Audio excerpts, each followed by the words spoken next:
Bienvenidos y bienvenidas, maestras y maestros, a esta sesión de nuestro curso de actualización en evaluación formativa. El tema que vamos a ver hoy, como podemos ver en la pantalla, es el que se refiere a la calificación de las evaluaciones, la forma de calificar las evaluaciones. El esquema es una introducción, como siempre, luego algunos ejemplos para distinguir dos formas de calificar en relación con una norma estadística o con un criterio, comparando las calificaciones de unas escuelas con otras y dentro de la escuela, luego ver qué aspectos considerar en las evaluaciones, cómo llegar al número en el que se condensa finalmente la evaluación y una conclusión. Como introducción me refiero a algo que puede parecer un poquito ajeno al asunto, pero que luego veremos lo importante que es, para ver la importancia que tiene el enfoque que se tome para calificar. Y me refiero al sentido que tiene el trabajo de los maestros, comparándolo con el que tiene un entrenador que prepara atletas de alto rendimiento para las competencias, por ejemplo, en las Olimpiadas. Y digo, la tarea de los maestros es muy diferente de la de los entrenadores. Los entrenadores buscan preparar unos cuantos atletas sobresalientes para que puedan tener posibilidades de obtener premios en las competencias internacionales. Con que un discípulo de un entrenador saque la medalla de oro en las Olimpiadas, ese entrenador está perfectamente satisfecho de su trabajo y no importa que otros no lo hayan conseguido. En cambio, el trabajo de los maestros y concretamente de los maestros de educación básica es muy distinto. Se trata de que consigan que todos sus alumnos alcancen al menos ciertos niveles que se consideran básicos en forma satisfactoria. Si algunos, además de eso, resultan sobresalientes, qué bueno. Y si hacen un trabajo para que todos tengan ese nivel mínimo, también estarán ayudando a los más capaces para que vayan adelante. Pero no pueden centrar atención solamente en el más capaz del grupo. Eso sería un grave error. La misión del maestro no es sacar premios Nobel, sino que todos sus alumnos tengan resultados mínimamente adecuados. Entonces, esto es algo muy diferente y tiene que ver con, por un lado, estos conceptos de evaluación que ya hemos visto, de evaluación sumativa y evaluación formativa. O sea, las evaluaciones no solamente nos deben de decir al final del proceso hasta dónde se llegó, sino que también tiene que haber evaluaciones a lo largo del proceso que nos digan qué tanto nos vamos acercando al fin, qué tanto nos falta para poder ajustar el paso en consecuencia. Ahora bien, ¿en qué se distinguen esas dos formas de calificación que en el esquema vimos que se llamaban calificación normativa o criterial? La calificación normativa es la que resulta al comparar el nivel de un evaluado con el promedio de los demás, con el conjunto de los demás sujetos del grupo. Entonces se evalúa con el promedio o con la media o, dicho de otra manera, con la norma estadística. La palabra norma muchas veces la entendimos más bien en sentido legal, en sentido jurídico, pero también en estadística se habla de la norma estadística que es la media, el promedio. Entonces, cuando se califica viendo si este alumno está por arriba del promedio, por abajo del promedio, se califica normativamente. Si se hace eso, o sea, se compara a cada sujeto con los demás, se puede establecer un orden entre ellos. Se puede decir este quedó arriba, este luego, este después y este mero abajo. Primero, segundo, tercero, último. O sea, se puede establecer un orden. Y por eso los números que se usan para poner lugares, primero, segundo, tercero, los llamamos números ordinales, porque nos definen un orden. Aunque no sepamos la distancia que hay entre uno y otro. Decimos, llegó primero, este llegó después, este después, aunque no sepamos si entre el primero y el segundo hay un intervalo muy chico y entre el segundo y tercero uno muy grande, o al revés, entre el primero y el segundo uno muy grande y luego entre el segundo y el tercero uno muy chico. Entonces, Con este tipo de medición y de comparación podemos hacer juicios de valor relativos en términos de mejor que o peor que. El que está en primer lugar es mejor que el que está en segundo, el que está en segundo es mejor que el que está en tercero y el que está en décimo es peor que el que está en noveno o en octavo, etc. El otro tipo de calificación, la calificación criterial. ¿Qué quiere decir esto? Que se obtiene al comparar la situación de un sujeto no con la de los demás, sino con un estándar, con un criterio, que es el referente contra el que se comparan los sujetos. Y ese estándar o ese criterio define lo que se considera adecuado, lo que se considera lo mínimo aceptable o así. En ese caso, podemos saber cuántos sujetos cumplen con el estándar, satisfacen el criterio y cuántos no. Aunque no podamos saber de todos los que sí cumplen o de todos los que sí satisfacen quién está mejor o quién está peor. Sí sabemos que todos los que satisfacen están mejor que los que no satisfacen, pero de cada uno no lo sabemos. Si muchos cumplen con el objetivo, pues será bueno. Si muchos no lo cumplen, pues será indicio de problema. Pero entonces podemos hacer juicios en términos de bueno o malo. O sea, es bueno cumplir con el criterio, con el estándar. Es malo no cumplir con el criterio, con el estándar. Y no importará mucho que podamos ordenar a los sujetos. En el caso de las primeras formas, las que ya vimos antes de la calificación normativa, nos puede salir una curva normal, curva de campana, que ya hemos visto. En el caso de una evaluación criterial, no necesariamente. Puede ser que haya muchísimos que sí cumplen y pocos que no, o al revés. Ahora vamos a ver un poquito la diferencia entre los juicios de valor absolutos y los juicios de valor relativos. Y se dice allí, los juicios relativos que se pueden hacer con unas evaluaciones criteriales comparan a los sujetos entre sí y los ordenan de mejor a peor. Pero no es lo mismo mejor que bueno, ni tampoco es lo mismo peor que malo. Ser mejor que uno muy malo puede seguir siendo muy malo. Podríamos decir un poco menos peor. Pues sí, pero de todas maneras muy malo. Y ser peor que uno muy bueno puede ser muy bueno. La medalla de plata de la Olimpiada pues es buenísimo. Y es peor que la medalla de oro. Y sigue siendo muy bueno.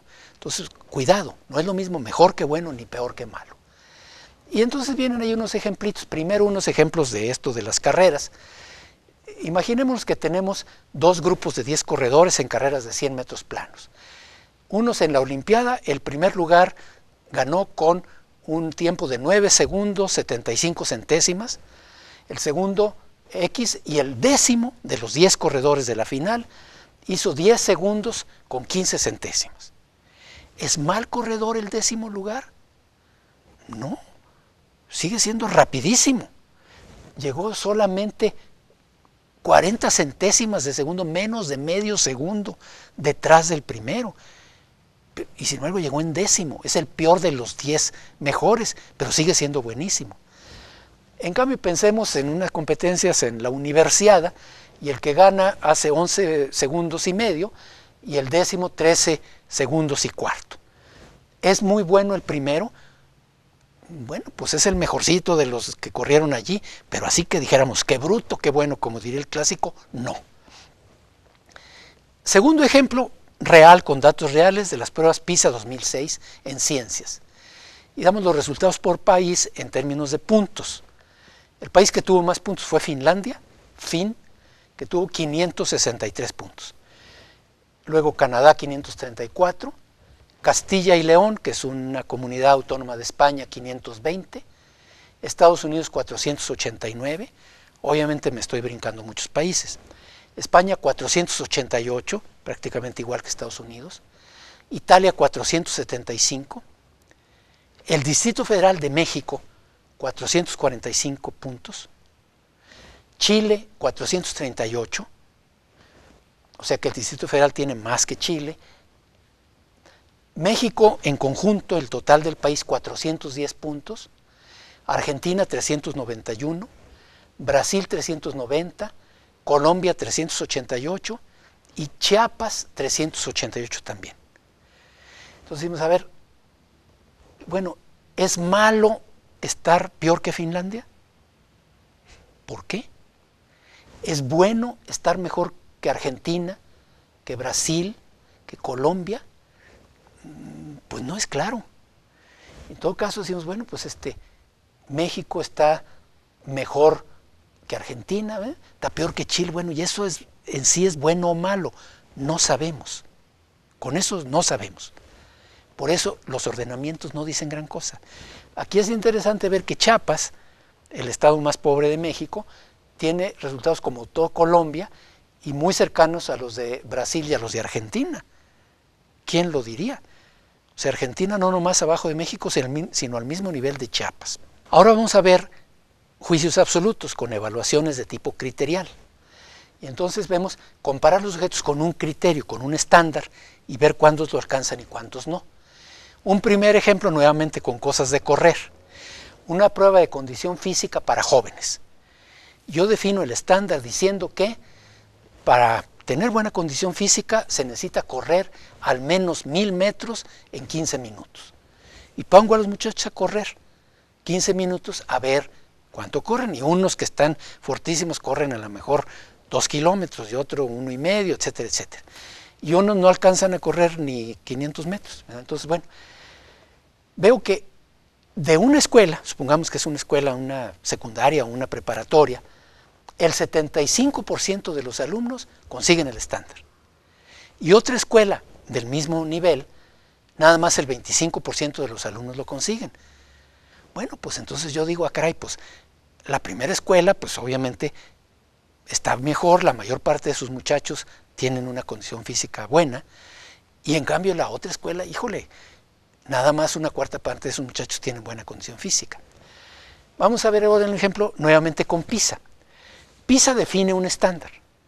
Ese estándar es el umbral inferior del nivel 2 de PISA, que son 409.5 puntos. Eso es lo que define PISA.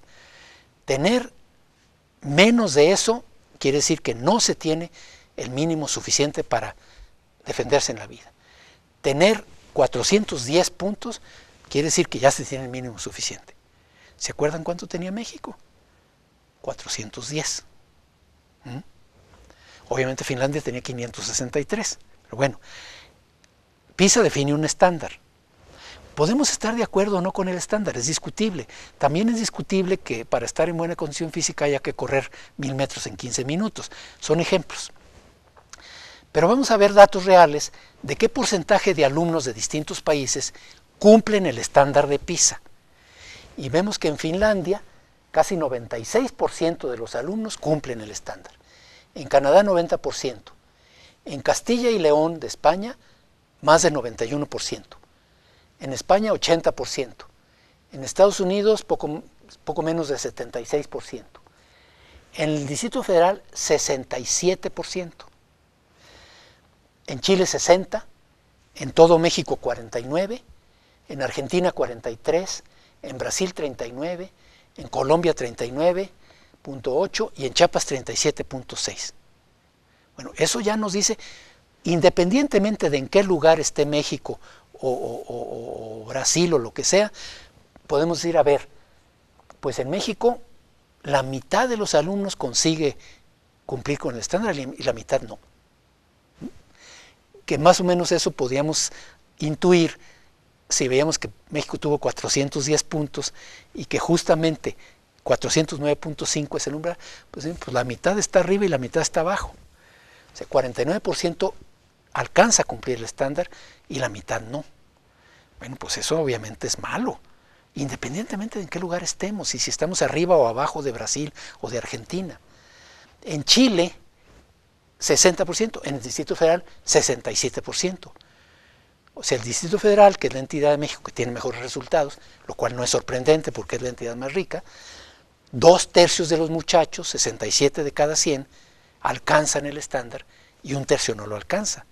Y en cambio en Chiapas, poco más de 1/3, 37.6%, alcanza el estándar y los demás no.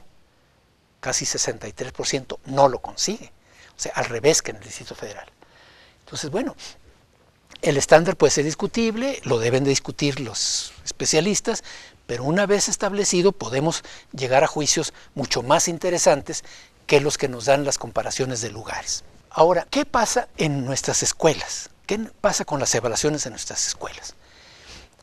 Es perfectamente sabido, todo el mundo lo sabe, y así sale en PISA y en las evaluaciones del INE y en Enlace y en todas las evaluaciones en gran escala, que el rendimiento promedio de los alumnos que están en algunas escuelas, las que tienen alumnos de mejor condición socioeconómica, pues es más alto que el de las escuelas que tienen alumnos de condiciones muy bajas.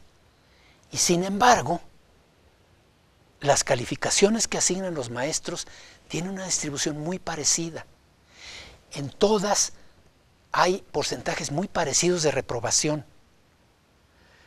Casi no se reprueban muy pocas personas.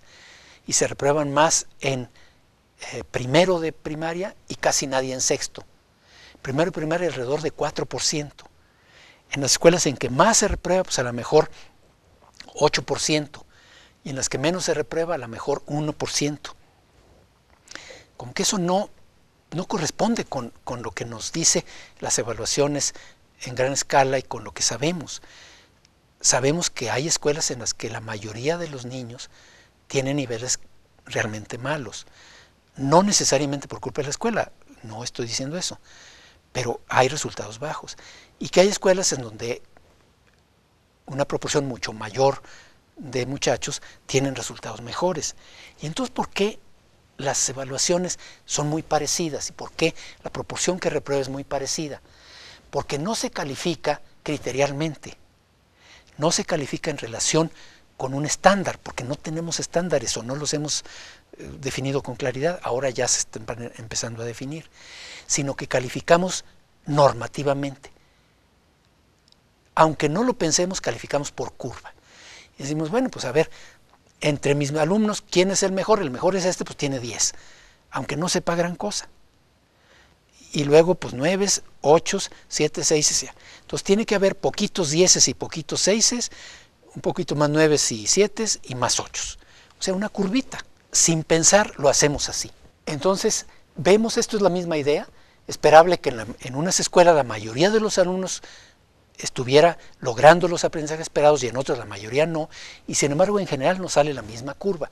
Entonces inconscientemente se estamos calificando en relación con una norma estadística y eso no nos dice gran cosa, no nos dice si se están logrando o no los aprendizajes esperados. Para eso necesitamos otro tipo de evaluación. Por otro lado, ¿qué aspectos se incluyen en las evaluaciones? Típicamente los maestros incluyen muchos aspectos. Los alumnos incluyen algunos aspectos que tienen que ver con los aprendizajes.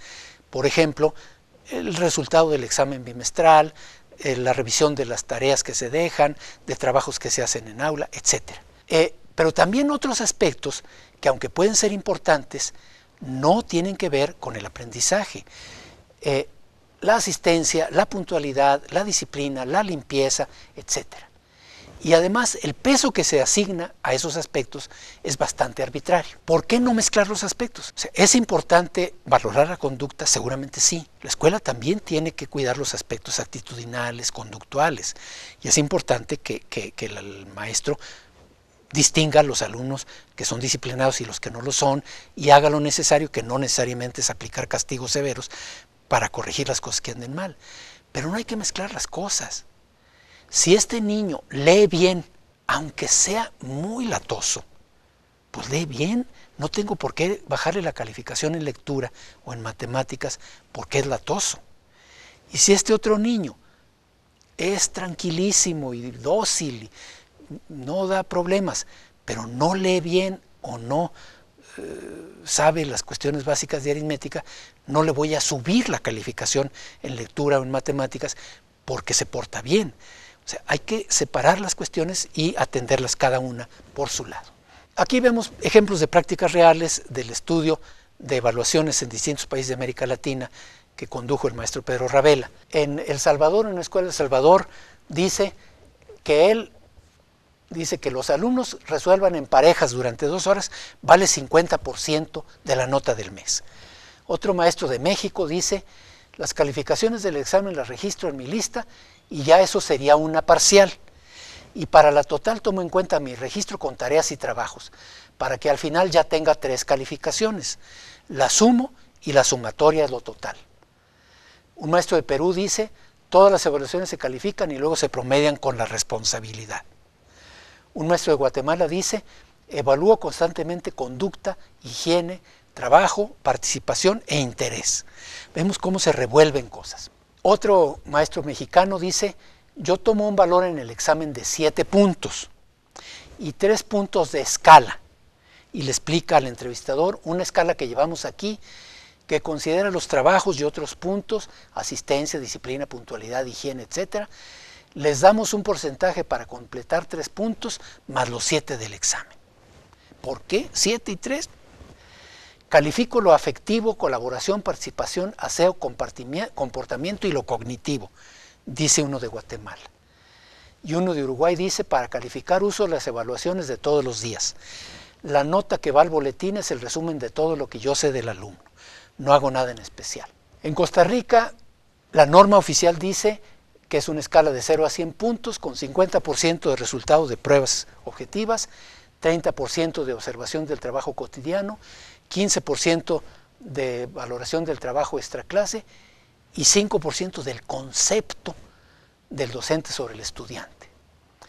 En El Salvador, la norma oficial dice que a cada promedio a cada alumno se le da una calificación trimestral, que es el promedio ponderado de 3 actividades, 35% de una actividad integradora, 35% de revisión de cuadernos y 30% de una o más pruebas. Eso dicen las normas oficiales. En Uruguay también la norma oficial dice una calificación, una escala de 1 a 12 puntos, en la cual los valores 6 o superiores son suficientes. Y luego vemos cómo se desarrolla eso. Vemos la escala de 12 a 1, 12 puntos, con unas etiquetas medio curiosas, en donde vemos que los puntos fuertes son el 12, sobresaliente, el 9, muy bueno, el 6, bueno, el 3, regular, y el 1, deficiente. Y los valores que están en medio tienen nombres que combinan el de arriba y el de abajo. El 11 nos dice, es más bien cercano a sobresaliente, pero tirando un poquito a muy bueno, que está abajo en el 9. Y el 10 nos dice, es más bien muy bueno, pero se parece un poquito ya a lo sobresaliente. Y así tenemos el 8 y el 7 entre el 9 y el 6, el 4 y el 3 entre el 5 y el 5 y el 4 entre el 6 y el 3. Y vemos como el bueno, que veíamos es el que corresponde a 6, pues es tautológico. Bueno es 6 porque 6 es suficiente. ¿Y cómo sabemos si es suficiente o no? Para sacar 6, el alumno debe responder bien 50% de las preguntas de la prueba. En Perú la normatividad dice que hay 4 niveles de calificación con letra: logro destacado AD, logro previsto A, en proceso B y en inicio C. Y se describe cada uno. Logro destacado cuando el estudiante evidencia el logro de los aprendizajes previstos, demostrando incluso un manejo solvente y satisfactorio. El A cuando el estudiante evidencia el logro, pero no dice que solvente. Y en proceso cuando está en camino de lograr los aprendizajes. Eso dice la norma. ¿Qué hacen los maestros de hecho? Y dice un maestro, acá la evaluación es por check, o sea, con letras, AD, AB, B o C. Y eso tiene un valor, pero yo pongo números. Uso una escala de 0 a 20. De 0 a 10 es C, 11 y 12 son B, y de 13 para arriba es A. Cuando lo paso les pongo letra porque así lo pide el ministerio. Los niños saben por qué está institucionalizado, se les dice desde que inicia. Entonces, como vemos, las prácticas son muy desordenadas. Se revuelven un montón de cosas, se dan pesos más altos, más bajos, sin que haya criterios claros. Y las normas oficiales tampoco nos dan criterios claros. Bien. Como resultado de esa ambigüedad, se llega a la calificación con una alquimia matemática que no tiene sentido sustantivo o por una impresión subjetiva. O sea, bueno, pues tienen un cuadrito, esto vale 35%, esto vale 30%, pero ¿por qué 35%? ¿Por qué 30%? ¿Por qué 70 y 30? Pues quién sabe. O sea, es alquimia. O impresión subjetiva, el concepto que tenga el maestro del estudiante, etc. La calificación se vuelve objetivo, un fin en sí misma. Y entonces pues se finge para conseguir la nota. Para quedar bien con el maestro, se estudia para la nota. Y las calificaciones se vuelven un instrumento de poder y de disciplina. Si te portas mal, te bajo puntos. Desalientan a los alumnos de menor rendimiento. El problema no es si usamos letras o números. Dices, es que ahora ya vamos a usar letras. Y ahora vamos a usar números. Y como dijo el maestro peruano, acá es por check, acá es por letra. Pero yo uso números y luego le pongo en letra porque me lo pide el ministerio. Y lo mismo al revés. Lo mismo al revés. Si el ministerio pide números, pues yo le hago como quiero, con mi alquimia, y al último le doy un número. El símbolo no es el problema, sino la falta de puntos de referencia estables y claros. Cambiar el sistema tradicional de calificaciones es no entender que el problema es usar números sin sentido para resumir desempeños complejos. Una manera usual de calificar un examen, que parece razonable y que la hemos usado todos los maestros, y seguramente muchos la usan todavía, es hago un examen con cierto número de preguntas, 10, 20, 30, 100, X, reviso y pongo palomitas y tachas, cuento los aciertos y asigno una nota según el porcentaje. Si tengo 10 preguntas, pues es muy fácil, 10 es 100%, 9 es 90%, etc. Entonces, pues 10 es 10, 9 es 9, etc. Si tengo 20, pues entonces 20 es 10, 18 es 9, 16 es 8, etc. Y pregunto, y afirmo, no es adecuado calificar así. Y muchos dicen, oiga, pues ¿por qué no? Pues así siempre le he hecho y a mí se me hace que está bien. ¿Qué tiene de malo eso? ¿Por qué no está bien eso? ¿Qué tan difíciles son las preguntas que puso? Si usted hizo una prueba de 10 preguntas fáciles, pues todos los alumnos o muchos alumnos pueden tenerlas todas bien y se sacan 10. Y eso no quiere decir que sepan mucho. Y si usted, como es muy severo, hace una prueba con unas preguntas muy difíciles, pues entonces nadie se va a sacar 10. Usted va a estar muy contento porque usted dice que usted es muy severo, aunque hay alumnos que sepan bastante. Y recuerden que difícil no es lo mismo que complejo. Hay cosas muy simples, muy difíciles. Saber cuál es la capital de Aguascalientes o la capital de Jalisco es muy fácil. Saber cuál es la capital de Dakota del Sur, como dice Catón en sus columnas, es muy difícil y no es complejo, pero nadie se la sabe. Entonces, preguntar cosas trabajosas, nomás así artificialmente y todo, o sea, el grado de dificultad de las preguntas no se controla. Nadie lo controla en las pruebas que se hacen por parte de los maestros. Y entonces, pues simplemente sumar aciertos y errores no dice nada. Pero por otro, ¿cuál es el balance adecuado de preguntas de dificultad alta, media o baja? ¿Quién sabe? Nadie lo sabe fácilmente. Y además, las preguntas pueden cubrir solo una parte de los contenidos que se deberían de ver, aunque sean de una dificultad razonable, pero si nada más cubren una parte, pues saberse esa parte completa no quiere decir haber alcanzado los objetivos establecidos. Un ejemplo significativo, interesante, real. Por iniciativa de nuestro país, de México, desde el año 2009 las pruebas de PISA, además de las pruebas normales que siempre se habían hecho, desarrollaron una parte con preguntas de menor dificultad y ofrecieron a los países que quisieran que usaran en parte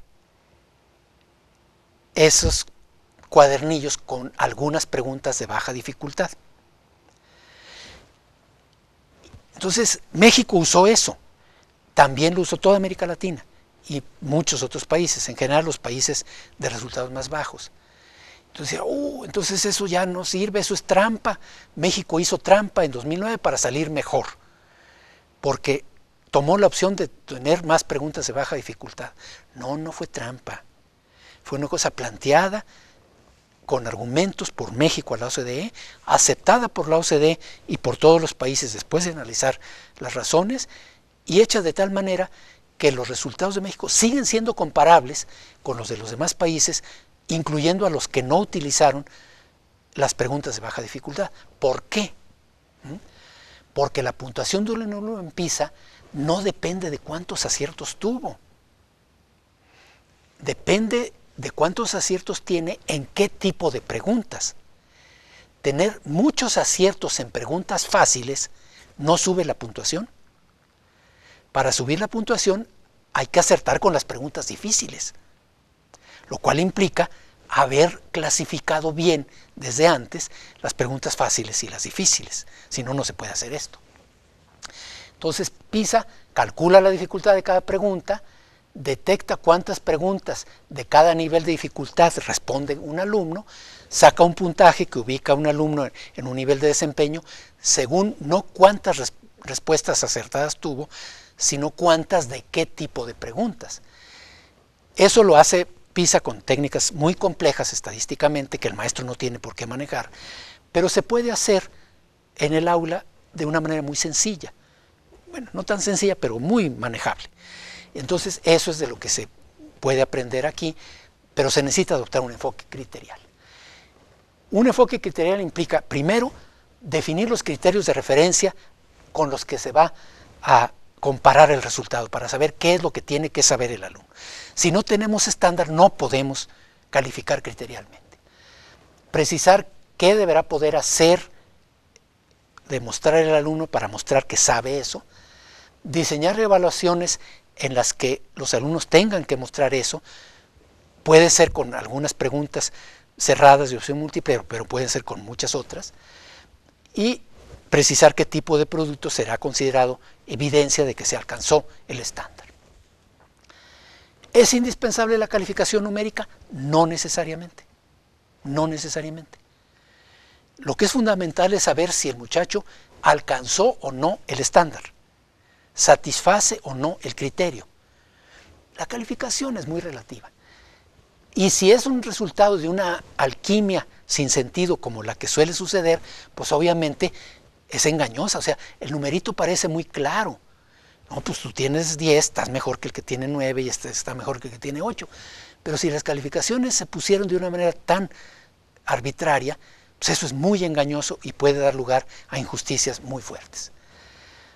Si es resultado de un proceso bien hecho, entonces sí, efectivamente el 8 será más que el 7 y el 9 más que el 8, etc. Pero es muy probable que el alumno nomás entienda el sentido sumativo. Estoy mejor que este o peor que el otro, pero no me ayuda a saber qué tengo que mejorar. Entonces, un sistema de evaluación que precise lo que el alumno tiene que hacer para alcanzar los estándares y todo, es muy preferible al otro. Queda pendiente para otro momento la discusión sobre la reprobación, porque esto tiene mucho que ver con eso. Yo soy partidario, como seguramente muchos lo saben, de que en primaria no se debería reprobar a nadie. Es un tema discutido, lo dejamos para otro momento, aunque está relacionado con esto.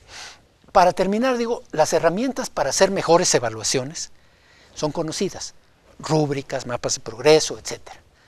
Pero muchas veces los maestros no las dominan para usarlas con soltura.